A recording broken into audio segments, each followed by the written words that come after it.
Shalom, Bapak, Ibu, dan Saudara yang kekasih di dalam Kristus. Hari ini kita kembali membaca dan merenungkan firman Tuhan. Sebelum kita bersama-sama belajar dari firman Tuhan, marilah kita bersama-sama terlebih dahulu berdoa kepada Tuhan Allah kita. Mari kita berdoa. Bapa di surga, di dalam nama Tuhan Yesus, pada hari ini kembali kami membaca dan merenungkan firman-Mu. Kami bersyukur kesempatan yang baik yang Kau berikan kepada kami. Di tengah kesibukan dan aktivitas kami, kami percaya bahwa Tuhan memberikan kepada kami kesempatan yang indah, yang baik untuk membaca, mendengarkan, merenungkan firman-Mu. Agar kiranya kami dapat manfaatnya untuk kehidupan kami saat ini. Agar kiranya melalui firman-Mu kami mendapatkan pengajaran-Mu untuk kehidupan kami, dalam keseharian kami, dimanapun kami berada. Tuhan, tolonglah kami mengerti kehendak-Mu, berilah Roh-Mu memberi pencerahan kepada kami. Damai Kristus memenuhi pikiran kami, sehingga kami sungguh-sungguh menikmati kebenaran-Mu, ya Bapa. Inilah doa dan permohonan kami, ya Bapa, yang kami sampaikan kepadamu. Berilah juga kepada hamba-Mu yang terbatas, hikmat dan kata-kata yang tepat, dan dapat dimengerti oleh setiap kami yang mendengarkan ulasan, pengajaran dari firman-Mu. Terima kasih Bapa, sertai kami sekalian. Dalam nama-Mu Tuhan Yesus kami berdoa dan mengucap syukur. Amin. Bapak, Ibu, dan Saudara yang kekasih di dalam Kristus, firman Tuhan yang kita akan baca dan renungkan diambil dari kitab Kejadian, pasal yang ke-25, ayat yang ke-24 sampai dengan 34. Demikianlah firman Tuhan. Setelah genap harinya untuk bersalin, memang anak kembar yang di dalam kandungannya. Keluarlah yang pertama warnanya merah, seluruh tubuhnya seperti jubah berbulu, sebab itu ia dinamai Esau. Sesudah itu keluarlah adiknya, tangannya memegang tumit Esau, sebab itu ia dinamai Yakub. Ishak berumur 60 tahun pada waktu mereka lahir. Lalu bertambah besarlah kedua anak itu. Esau menjadi seorang yang pandai berburu, seorang yang suka tinggal di padang, tetapi Yakub adalah seorang yang tenang, yang suka tinggal di kemah. Ishak sayang kepada Esau, sebab ia suka makan daging buruan, tetapi Ribka kasih kepada Yakub.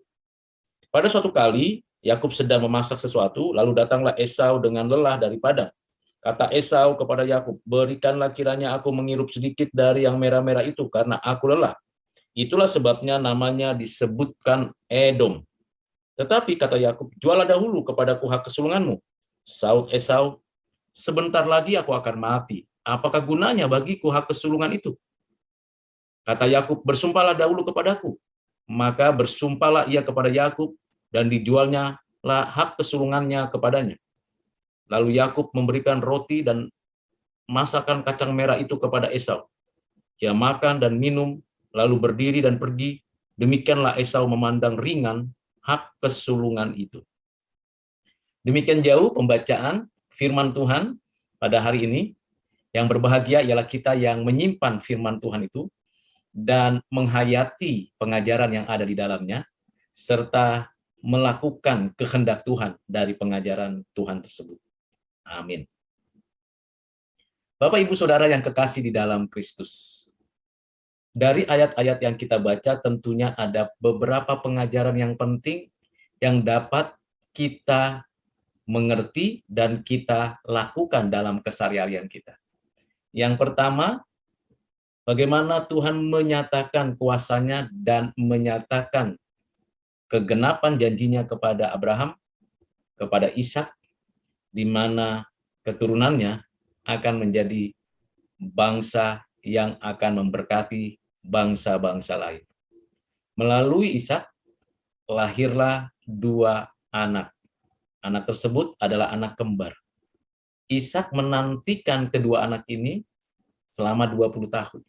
Penantian yang cukup panjang dalam suatu keluarga kecil ini. Ishak mengerti betul rancangan Tuhan. Ribka mengikuti apa yang Tuhan kehendaki. Dan dalam kandungan itu ada 2 anak. Dan kedua anak itu berdampak nanti kemudian bagi keberlangsungan umat manusia, bahkan sampai saat ini. Kedua anak kembar itu ternyata memiliki karakter yang berbeda. Dari sejak dalam kandungan sampai nanti ada di dalam perjalanan hidup mereka. Karakter itu sudah terbentuk dari dalam kandungan, dan karakter itu juga sudah dibentuk lagi oleh kedua orang tua anak-anak kembar ini, Esau dan Yakub. Dilahirkan pada usia Ishak sudah 60 tahun. Tentunya Ishak sangat menantikan dan berharap agar anak-anaknya ini akan meneruskan apa yang telah dijanjikan Tuhan kepada Abraham, kepada dirinya, dan tentu kepada anak-anaknya. Hal yang menarik dari kedua anak ini ternyata Esau yang terlebih dahulu lahir akan menjadi budak hamba dari anak yang kemudian lahir, yaitu Yakub. Tanpa sepengetahuan mereka berdua, Tuhan telah menetapkan siapa yang akan meneruskan warisan perjanjian Tuhan dan Abraham, yaitu Yakub. Dan tanpa pengertian yang begitu luas, mereka menjalani hidup begitu saja secara natural, secara alamiah. Tetapi Tuhan telah menetapkan dan mengarahkan perjalanan hidup dari Esau dan Yakub. Keduanya memiliki karakter yang berbeda, karena Ishak dan Ribka memperlakukan kedua anaknya ini berbeda. Ishak sangat menyayangi Esau dengan alasan Esau pandai berburu, gagah, kuat, berhasil dalam buruannya, dan hasil buruannya dikelola untuk diberikan kepada ayahnya Ishak. Ishak sangat bangga dan sangat senang dengan apa yang dilakukan oleh Esau ini. Tentu ini menjadi sesuatu pembentukan karakter yang membuat Esau bangga dengan apa yang dilakukan, pencapaian-pencapaiannya.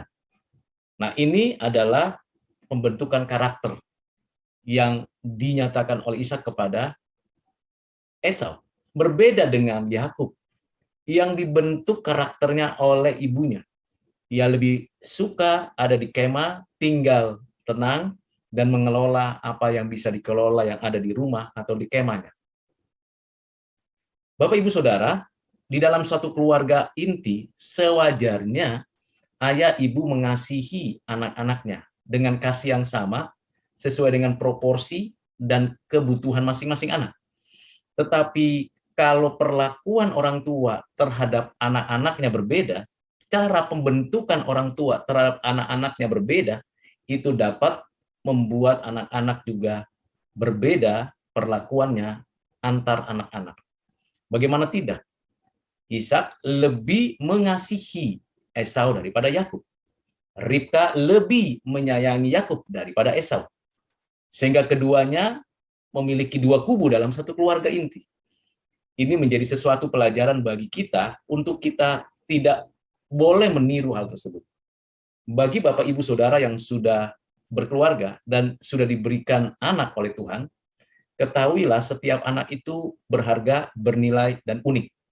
Perlakukanlah setiap anak-anak dengan cinta kasih dan kadar kasih yang sama. Jangan ke anak yang satu berbeda dengan ke anak yang lain. Atau antar anak diperlakukan suatu proporsi yang berbeda karena tidak memperhatikan kebutuhan. Dalam hal ini orang tua harus memiliki kesepakatan, memiliki suatu keterampilan dalam mengelola kehidupan anak-anaknya sehingga karakter yang dihasilkan dari anak-anak itu adalah karakter yang saleh, yang takut akan Tuhan, saling menghargai, dan saling menghormati. Kita tidak boleh meniru hal-hal yang mencondongkan diri kita hanya untuk mengasihi anak yang satu dan tidak mengasihi anak yang lain. Ini pembelajaran bagi Bapak, Ibu, dan Saudara dan saya di dalam memperlakukan anak-anak, supaya anak-anak juga saling menghargai dan menghormati. yang kakak dan yang adik saling mengasihi, saling menyayangi. Pembentukan karakter dari rumah dapat membentuk karakter dalam masyarakat. Apa yang terjadi di dalam rumah, di dalam keluarga kecil, keluarga inti, itu akan membentuk karakter dari keluarga besar, bahkan dari masyarakat di mana mereka akan berada. Karena itu Bapak Ibu Saudara, mari kita persiapkan, perlengkapi anak-anak dengan karakter yang saleh, dengan cinta kasih yang sama, dengan proporsi yang benar dan tepat.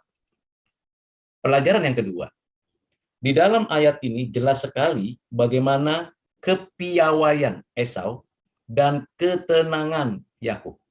Kedua-duanya unik, namun kita harus tahu, bukan karena Esau gagah, perkasa, berburu, dan dibimbing oleh ayahnya sehingga kelaki-lakiannya tampil luar biasa.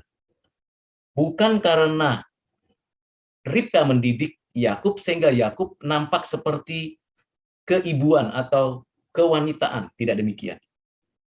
Ini bukan berbicara mencondongkan anak-anak itu menjadi meniru jenis kelamin. Ini berbicara tentang pembentukan karakter. Sekalipun Esau dibentuk oleh Ishak dan Yakub dibentuk oleh Ribka, tapi kedua-duanya adalah laki-laki yang tulen, laki-laki yang sungguh-sungguh sebagai laki-laki. Yakub tidak menjadi seperti keperempuanan, atau Esau seperti orang yang gagah perkasa tidak memiliki suatu sikap yang lembut, tidak demikian. Di sini pengajarannya, bagi kita harus mengerti bahwa tiap-tiap orang dengan jenis kelamin yang sudah ditentukan Tuhan, laki-laki atau perempuan, maka kedua-duanya adalah berharga, bernilai. Kiranya anak laki-laki, biarlah ia menjadi anak laki-laki. Anak perempuan, biarlah dididik sebagai anak perempuan. Keduanya adalah sama-sama gambar Allah, tetapi keduanya punya karakter yang berbeda. Esau dan Yakub adalah laki-laki. Keduanya punya karakter kelaki-lakian. Tetapi tempat mereka dibentuk karakternya berbeda. Yang satu di luar perkemahan dengan berburu, yang satu di dalam perkemahan dengan mengelola masakan. Keduanya berharga dan bernilai. Ini pengajaran yang kedua. Pengajaran yang ketiga adalah bagaimana hubungan kakak adik ini, Yakub dan Esau, Esau dan Yakub. Esau yang dipanggil juga Edom adalah orang yang sangat pemberani, melawan binatang buas untuk mendapatkan buruan. Orang yang gagah berani, yang kuat, yang gagah, yang hebat. Setiap ia keluar berburu, ia selalu mendapatkan hasil. Pencapaian-pencapaian yang diperolehnya membanggakan Ishak ayahnya. Berbeda juga dengan Yakub. Yakub pun di rumah punya pencapaian-pencapaian yang membanggakan ibunya Ribka. Keduanya sebenarnya tidak boleh bersaing sedemikian karena kedua-duanya memang punya keunikan, tetapi orang tua memperlakukan anak berbeda-beda. Ini yang membuat karakter anak menghasilkan sesuatu persaingan pada bidangnya, tetapi juga tidak membangun kerjasama yang baik. Ini yang terjadi. Esau begitu lelah dan Yakub begitu bahagia dengan masakannya. Berjumpalah kelelahan dan kebahagiaan. Apa yang terjadi? Esau biasa di lapangan, biasa di padang. Apa yang bisa dimakan, apa yang bisa dinikmati, dia lakukan. Apa saja dia bisa kerjakan. Tidak ada tata aturan yang diperlukan di sana. Yang perlu adalah berhasil, sukses, dapatkan hasilnya dengan baik.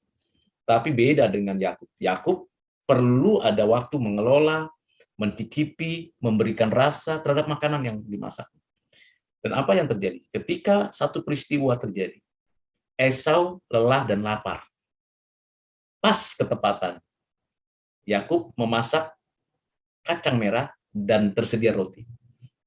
Peristiwa-peristiwa sebelumnya, baik di rahim, pada waktu kelahiran mereka, sampai masa kanak-kanak, tentu itu membentuk karakter mereka. Disinilah suatu persaingan terjadi. Bukan kolaborasi dan kerjasama antara anak-anak di dalam menyenangkan hati orang tuanya, tetapi mereka sendiri mencari kesempatan untuk mendapatkan sesuatu dari anak yang lain. Esau ingin mendapatkan sesuatu yang dibutuhkannya, daging, tetapi ia hanya mendapatkan kacang merah dan roti.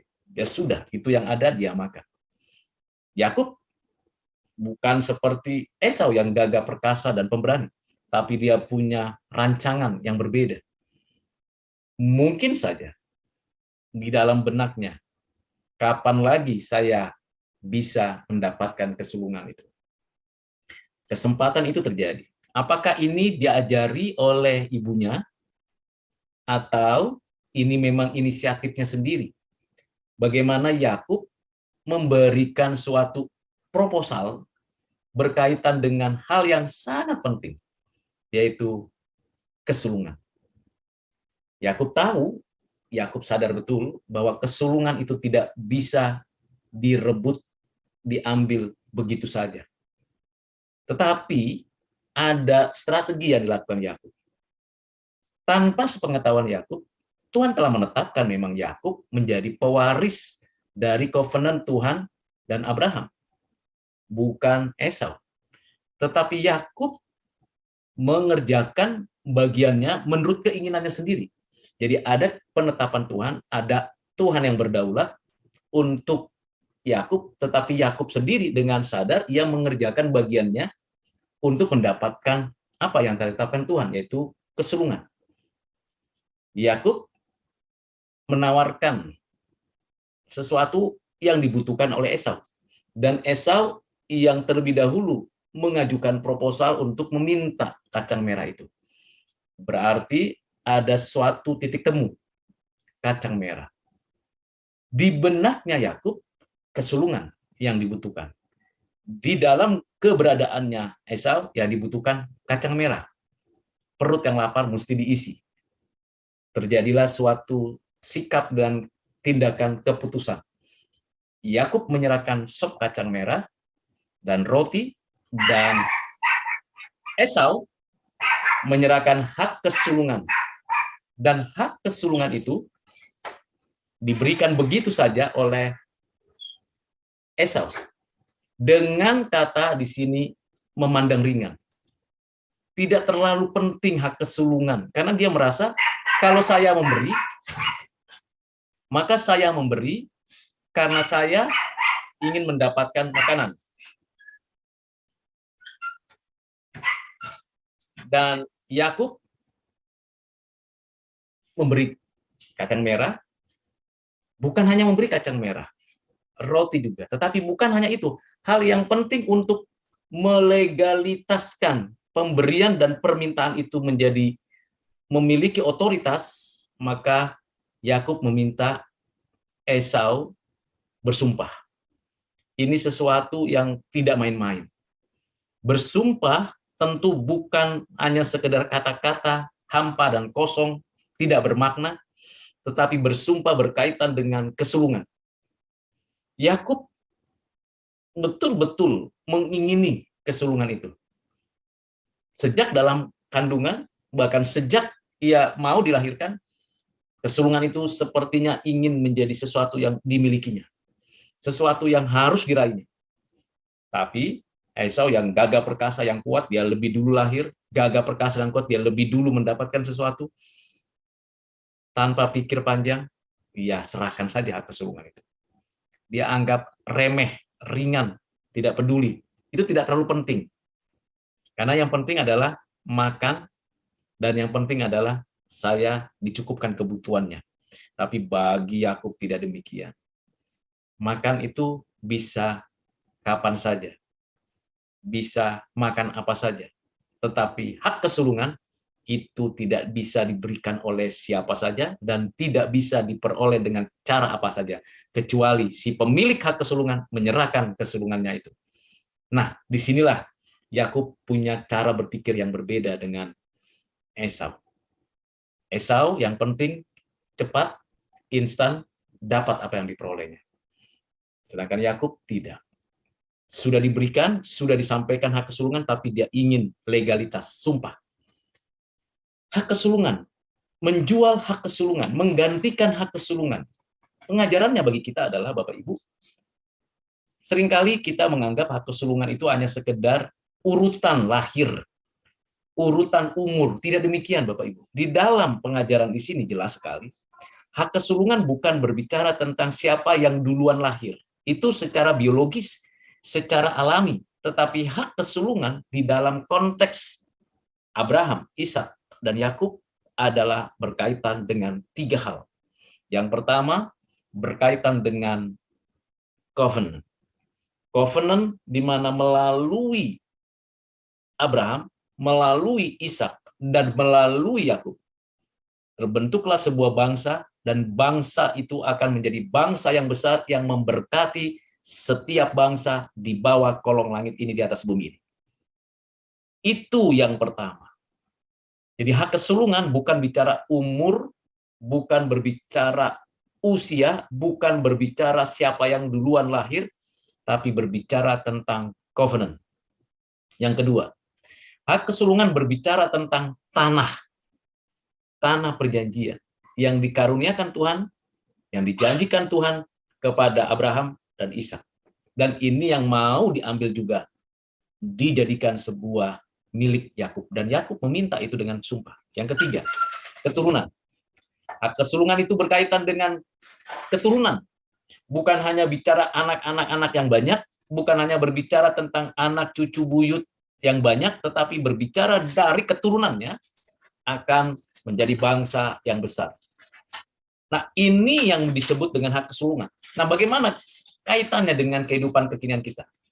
Tentu ini berbicara tentang kehidupan rohani kita. Mungkinkah ada orang bisa mengganti hak kesulungan? Misalnya itu berkaitan dengan agama. Oh, orang itu pindah agama, orang itu murtad, orang itu tinggalkan imannya kepada Kristus, lalu ia beriman kepada ilah sesembahan yang lain. Apakah berarti orang tersebut sedang menjual hak kesulungannya? Ini 2 hal yang berbeda. Hak kesulungan bagi Yakub itu telah ditetapkan oleh Tuhan Allah dan diketahui oleh Ribka. Dan tentunya Ishak pun tahu. Spesial, khusus untuk hal itu. Tetapi kalau berbicara tentang iman keselamatan yang dianugerahkan oleh Bapa di dalam dan melalui Kristus, itu bukan berbicara tentang jual, beli, ganti iman. Bukan demikian, karena iman itu anugerah khusus. Orang yang sudah dianugerahkan khusus oleh Tuhan tidak mungkin ia dapat punya hak mengganti dengan orang kepercayaan lain. Tidak bisa. Kenapa? Karena iman yang dikaruniakan Tuhan bukan iman yang gampangan, yang bisa kapan maunya si penerima iman itu mengganti, menjual, atau membuang. Tidak demikian. Karena iman itu melekat, dikerjakan oleh Roh Kudus di dalam hati setiap orang yang pilihannya untuk percaya kepada Kristus. Itu sebabnya orang yang gonta-ganti agama, yang pindah dan murtad dari kehidupan iman kepada Kristus, kepada Bapa dan Roh Kudus, maka orang tersebut sesungguhnya adalah orang yang bukan dipilih Tuhan, adalah orang yang bukan percaya awalnya, dan adalah orang yang hanya beragama. Sehingga dia bisa saja kapan dia pindah, kapan dia ganti agama, kapan dia ganti sesembahan. Mengapa? Ya, karena dia bukan orang pilihan. Kenapa? Karena dia memang tidak ditetapkan oleh Tuhan untuk percaya. Respon dia, kemauan dia, kemampuan dia untuk pindah itu adalah hak natural dan alamiah. Sehingga tidak menjadi mengganggu rancangan Tuhan untuk orang-orang pilihan. Kalau dia bukan orang pilihan, kapan waktunya dia akan pindah karena ada tawaran dari dunia, dari orang-orang yang menyembah ilah dan sesembahan lain. Tapi kalau dia orang percaya, orang pilihan, dia cepat atau lambat. Untuk sementara mungkin ia tidak setia, tidak takut kepada Tuhan. Tapi kalau dia orang pilihan pada waktunya, pada saat ia diubah hatinya oleh Roh Kudus, dia akan memuliakan, meninggikan Kristus, dan dia sungguh-sungguh sujud menyembah kepada Allah Bapa. Jadi harus dibedakan pengertiannya hak kesulungan yang dimaksud oleh kitab Kejadian pasal 25 ini, khususnya ayat 24 sampai 34, dengan pengertian iman dari orang-orang percaya di zaman kekinian. Supaya kita bisa menempatkan posisi yang tepat.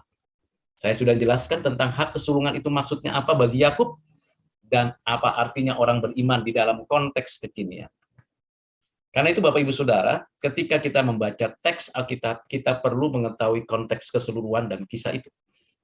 Jangan diambil satu bagian ayat-ayat tertentu lalu dikatakan, kenapa kamu menjual hak kesulunganmu? Bagaimana mungkin orang itu bisa jual hak kesulungan atau ganti hak kesulungan? Tidak bisa diganti, tidak bisa dijual. Kenapa? Karena yang mengaruniakan itu Allah, yang menerapkan itu Roh Kudus, yang menebus orang tersebut adalah Kristus.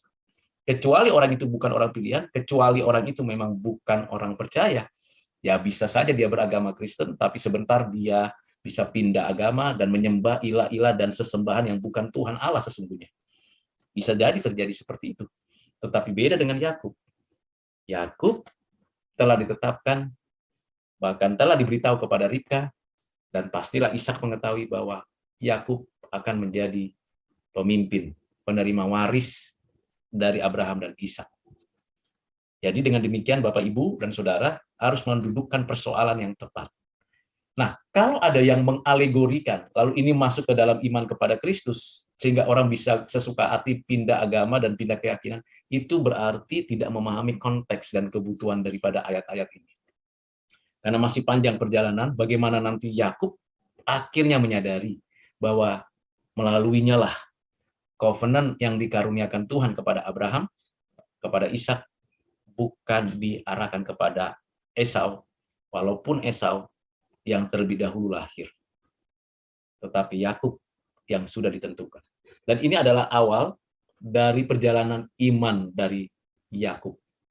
Dan ini adalah sesuatu yang berani karena Yakub bertindak tanpa sepengetahuan dan pengertiannya tentang apa yang telah ditetapkan Tuhan untuknya, tetapi juga ia bertindak dengan satu keyakinan bahwa ada hal yang penting dari kesulungan itu.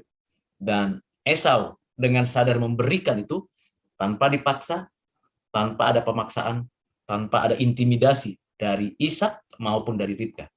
Ini adalah keputusan dari Esau akan apa yang dia lakukan.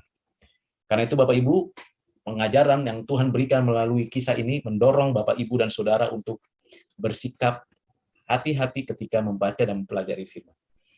Lalu manfaatnya untuk kita apa? Tentunya manfaatnya untuk kita bicara tentang hak kesulungan itu ialah kita tahu bahwa apa yang Tuhan telah tetapkan dan apa yang Tuhan sudah nyatakan kepada seseorang yang telah dipilihnya itu tidak pernah gagal. Kita sadar betul hal itu. Kita mungkin saja belum menyadari bahwa Tuhan sedang merancang sesuatu yang besar di depan untuk hari depan kita. Kita mungkin tidak menyadari, kita mungkin tidak mengerti, tetapi Tuhan adalah Tuhan yang berdaulat dan maha tahu. Ia telah menetapkan sesuatu yang besar untuk kita lakukan di masa-masa akan datang, tetapi kita juga harus menyadari bahwa Tuhan telah mempersiapkan ke arah sana. Disinilah kita memang nanti akan melihat bagaimana perjalanan iman Yakub dan bagaimana Yakub akhirnya dipimpin dari hari ke hari, tahun ke tahun, sampai masa akhir hidupnya.